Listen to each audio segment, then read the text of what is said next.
Jesse Lantham's name was never supposed to be spoken again. That was the silent decree made the day he turned 16, the day his father, once celebrated as the God-fearing mayor of their Georgia town, sat him down at the family dining table flanked by relatives in Sunday suits and declared that Jesse was no longer welcome in the Lantham bloodline. No crime had been committed. No violence, no betrayal, no disgrace, only a quiet confession torn from Jesse's lips with trembling hands and a heart that had dared to love. He had told a truth: he was gay, and that truth cost him everything. For Jesse, it started like any other humid summer Sunday morning service at the same white steepled church where his family occupied the front pew, lunch at home with iced tea sweating through glass pitchers and gospel music humming from the radio. But that afternoon, something changed. His father received a call. A teacher from Jesse's school had intercepted a handwritten letter in his backpack, small cursive folded twice over, addressed to another boy. It wasn't vulgar, it wasn't explicit, just hopeful. Human, this kind of note 16-year-olds write when they're trying to say "I like you" without the courage to say it out loud. Within hours, Jesse was summoned to what the family called a private intervention. But this wasn't the tearful kind. No one cried, no one even looked at him directly. His uncle read a Bible verse. His mother clasped her rosary so tight her knuckles turned bone white. And then came his father's verdict. Jesse would be sent away to a camp in the Florida Panhandle, run by men who claimed they could cleanse desire. He would not return until he had been cured. That same evening, his photos were removed from the hallway. His name was scraped off the family tree embroidered above the fireplace. By the time the week ended, Jesse no longer existed. They didn't say, "We love you." They didn't even say goodbye. Instead, they signed the release forms and handed him over at a gas station off I-75 to a van with no plates and two men who never gave their real names. One of them grabbed Jesse's bag and tossed it into the trunk. Without a word, the other opened the back door and said simply, "Get in." Jesse obeyed. At 16, when the people who raised you tell you your existence is a sin, you start to believe them. Or worse, you stop believing in yourself at all. The van drove for hours. Jesse stared out the window, watching the Georgia pines blur into nothingness. He had a wallet with no money, a prepaid phone that would be confiscated, and the faintest outline of a bruise on his shoulder from when his father had gripped him too hard after reading the letter. He kept touching his chest, like checking if his heart was still there. Because if they had already stripped him of his name, his home, and his worth, what was left? When they arrived, the camp looked more like a defunct military base than a place of healing. Barred windows, chain-link fences, cameras on every post. A painted sign at the entrance read, "Restoration Ranch, where boys become men." Jesse wasn't sure what that meant, but the look in the eyes of the other boys said enough. Some had been here for weeks, some for months. A few never left. That night they took his clothes, his journal, and his real name. From now on, he'd answer to Jacob, his cleansed name. That was rule number 1. Rule number 2 was no talking about home. Rule number 3, you are not gay. What happened inside those gates would take Jesse years to even begin to understand. But in that moment, numb, silent, and nameless, he made himself a promise. If I make it out of here, I will never let them forget my name again. This isn't just a story about survival. It's about erasure, about the brutal silence families use to bury what they fear, and the courage it takes to dig your truth back out. Jesse's name was once deleted from his own story, but not anymore. So subscribe to HeartStories for more true stories of resilience, redemption, and the power of being seen. Because every name deserves to be spoken. And remember, for the next 3 years, Jesse Lantham lived behind a name that was never his. At the camp, he was Jacob. At night, the boys were ordered to chant verses while kneeling on concrete floors, bruised and barefoot under flickering fluorescent lights. They weren't allowed to speak to one another without permission. Letters home were dictated, rewritten, then sent only if approved. Jesse learned to write what they wanted. "I am healing. I thank God for this place. I'm starting to feel normal." Each lie helped him survive another week. There were no windows in the dorms, only vents high on the walls and beds bolted to the floor. The food came in trays and always tasted metallic. Counselors walked the halls at night with flashlights, shouting at anyone caught crying. One boy was dragged out of bed for whispering to another in the dark. No one saw him again. Jesse learned quickly silence was safer than sympathy. The worst moments came in the sessions. They used shock therapy cloaked in euphemisms like behavioral correction. Jesse still remembers the sting on his skin when he refused to describe girls as attractive. They told him attraction to men was a wound, a trauma, a demon. Every day he was forced to repeat, "My name is Jacob, I was broken, I am being fixed." But deep inside, Jesse kept a different sentence alive. "My name is, yes, I was never broken, they are trying to break me." At 19, after nearly 3 years, Jesse escaped during a supply run when a new counselor left the back gate unlocked. He ran without shoes with nothing but a torn flannel shirt and the cheap ID card from the camp. He made it to a gas station 2 miles away where a woman behind the counter saw the blood on his heels and handed him a granola bar and a prepaid phone. She didn't ask questions. She just said, "Honey, whatever it is, run harder." He ran. He crossed into Alabama by nightfall and made his way to Texas by hitchhiking and sleeping in bus stations. By the time he reached Houston, he was just another young man with a fake name and no papers. He started going by Noah, a name he picked off a church flyer pinned to a telephone pole.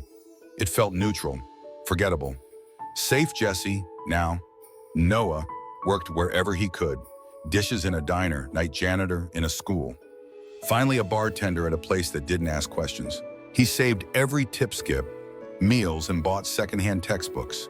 He studied law and borrowed Wi-Fi, watching free lectures with subtitles on mute while mopping floors. Something inside him had calcified into resolve.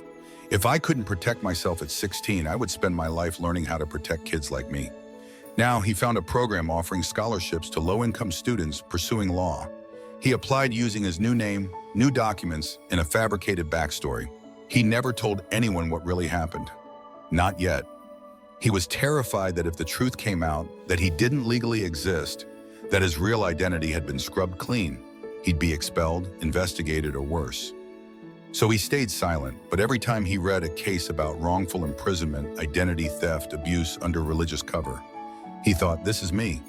This is my story too. One evening during his second year of law school, he was cleaning out his backpack when he found the one thing he'd kept from the camp, a flash drive sewn into the lining of his wallet. It held a single file and audio recording, his voice cracked and shaking at 16, reciting a prayer under duress. "Please God, make me normal. I promise I'll never love another boy again if you just let me be fixed." He remembered how they had forced him to say those words into a microphone, how they told him this was proof of progress. Now it was evidence. It was the first time Jesse realized he hadn't just survived. He had proof, and if he had proof, he could fight back. He contacted a friend studying civil rights law and showed them the recording. Together, they began collecting everything: fake medical reports, camp contracts, state policies on youth conversion practices, survivor testimonies. Jesse used his new identity to do what the old Jesse couldn't: build a legal case. But there was one final step. The name on the court documents couldn't be Noah. If he wanted justice, real justice, it had to be filed under his real name. And so for the first time in over a decade, Jesse walked into a courthouse, not as someone hiding, but as the man they once tried to erase. He filled out a petition to restore his legal name, Jesse Elijah Lantham. The clerk raised an eyebrow. "You sure about that?" Jesse smiled. "I've never been more sure of anything in my life." He was done running. The first legal document Jesse Elijah Lantham signed under his real name in over a decade wasn't a voter registration, a job application, or even a passport renewal. It was a lawsuit filed in the U.S. District Court, naming his father, Martin Lantham, as the lead defendant. In the claim, Jesse accused Martin of authorizing and financing his forced detainment in a private conversion therapy camp operating under the guise of religious behavioral reform, knowingly approving practices that constituted psychological torture, identity erasure, and medical negligence. It also accused Martin of obstructing Jesse's access to lawful identification documents, effectively stripping him of his legal existence. The other named parties included the camp itself, now under federal investigation, and several doctors who had since lost their licenses. The filing made waves within days, not just because it named a former mayor of a conservative Georgia town, but because it came with damning evidence: recordings, contracts, falsified school reports, and most chilling of all, Jesse's voice from the camp audio played as part of the initial motion. It wasn't a celebrity case. It wasn't front-page news in every city, but in legal circles and LGBTQ+ advocacy spaces, it was explosive and deeply personal. At 31, Jesse didn't look like the boy who had been dragged into a van and erased. His hair was shorter, his posture more upright, but there was something fragile in his gaze, especially on the day he received a letter, hand-delivered by a process server, from his father's legal team, a countersuit. Martin Latham was suing his own son for defamation and emotional damages. Inside the document, Martin claimed that Jesse's fabricated narrative had caused immeasurable harm to his reputation and career. He denied all wrongdoing and described the camp as a faith-based rehabilitation retreat that Jesse voluntarily agreed to attend. He referred to his son as a disturbed individual with a vendetta against his family. Jesse sat in silence for a long time after reading those words. His friend and co-counsel Amina placed a hand on his shoulder and said, "This is what abusers do. They try to rewrite the story, but they forget. We have the receipts." Still, Jesse wasn't immune to the ache. His lawsuit wasn't driven by revenge. It was about reclamation, about the legal acknowledgement that what happened to him was not just a private tragedy, but a public harm. He wanted no money, no inheritance, just the truth stamped and sealed by a judge. He wanted his name to mean something again. When the court date was set, Jesse flew back to Georgia for the first time in 15 years. The plane descended over pine forests and quiet neighborhoods he barely recognized. He didn't rent a car. He took a bus to the federal courthouse in Savannah, carrying nothing but a briefcase and a copy of the camp's intake form, signed by his father, where homosexual confusion was listed as a treatable condition. Jesse knew what this trial was really about. Not a son versus a father, but a citizen versus a system that had allowed this to happen unchecked. The morning of the hearing, Jesse passed a small group of protesters holding signs. Some called him a liar, others a disgrace. But he also noticed something else. A teenager in a hoodie standing off to the side, holding a cardboard sign that simply read, "Thank you, Jesse." Inside the courtroom, Martin sat flanked by his attorneys. He looked older. Grayer, still immaculately dressed in a navy suit and tie. He didn't look at Jesse once, but when called to testify, Martin took the stand and told the court under oath that he acted out of love. "My son was confused. He said, 'We didn't know what else to do. We wanted to save him.'" The prosecutor asked if he understood the camp used electroshock therapy. Martin claimed ignorance. When asked why Jesse's name was removed from all family records, Martin replied, "We were ashamed. We thought he had died to us." Jesse, seated behind his legal team, stared at his father. There was no anger left, only clarity. When Jesse was called to testify, the courtroom fell quiet. He spoke clearly, without theatrics. He described the van, the concrete floors, the way his name had been replaced by a code number at the camp. He described the prayers whispered in fear, the nights spent wide awake, the day he ran barefoot toward nothing just to escape. And then he played the recording. His 16-year-old voice filled the room. "Please, God, make me normal. I promise I'll never love another boy again." No one moved. A minute passed before the judge finally exhaled. Jesse turned to the courtroom and said one final thing. "I'm not here to punish anyone. I'm here to prove that what happened to me wasn't love. It was erasure, and I will not be erased again." The courthouse was silent as Judge Kimberly Sloan read through the findings. Jesse sat with his hands folded, the pads of his fingers pressing into each other so hard they'd gone numb. On the bench beside him was the only physical possession he'd kept from his teenage years. A crumpled photo of him at age 10, smiling beside his mother, his real name handwritten on the back in faded blue ink, Jesse Elijah Latham. In the weeks leading to the verdict, Jesse had walked a tightrope between anxiety and purpose. The press had latched onto the story. Some framed it as a landmark human rights case, others as a family dispute gone too far. What they didn't understand was this had never been just about family. This was about legal personhood, about the right to exist fully truthfully without shame or deletion. Judge Sloan began slowly. She referenced case law, past abuses in state overseen institutions, and constitutional rights to identity and bodily autonomy. Then she turned to Jesse, eyes steady, and said, "This court recognizes that what was done to you was not protection, not treatment, and not love. It was violence, institutional, emotional, and spiritual. This court rules in your favor." The room didn't erupt. There was no applause.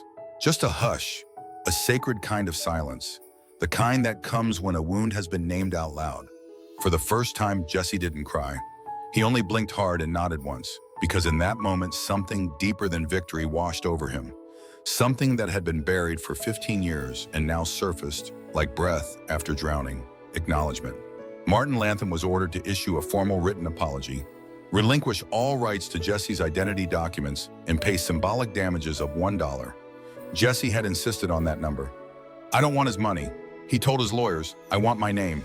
When the ruling was finalized, Jesse requested one final opportunity, a motion the judge allowed to read into public record the full legal name that had been removed from every family document, birth certificate, and school record since 2008. He stood, unfolded the faded photo from his pocket, and stepped to the front of the courtroom. "My name is Jesse Elijah Lantham," he said. "Born in Macon, Georgia, son of Miriam and Martin Lantham. Wrongfully erased, lawfully restored." The words echoed quiet but seismic.